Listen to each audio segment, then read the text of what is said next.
Magandang araw po sa inyong lahat mga kapatid. Bilang pulis, ang ating pinakamahalagang sandata ay hindi lamang ang barel o ang uniforme, kundi ang ating katapatan. Ang pagiging tapat ay hindi lamang simpleng pagsasabi ng totoo, kundi ang pagiging tapat ay ang pagiging totoo natin sa ating tungkulin, sa ating panunumpa at higit sa lahat sa Diyos na nakakakita sa lahat ng ating ginagawa. Kapag pinili po natin ang maging tapat, naging matatag tayong haligi ng hustisya, kagalang-galang na lingkod bayan, at higit sa lahat, pinagpapala ng Diyos.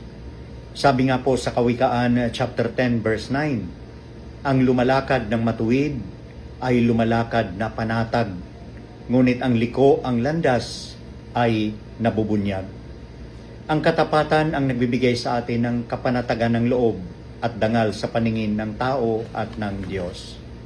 Kaya mga kapatid, piliin natin ang katapatan sa lahat ng pagkakataon, maliit man o malaki. Tandaan natin ang pulis na tapat ay pulis na kagalang-galang at pulis na pinagpapala.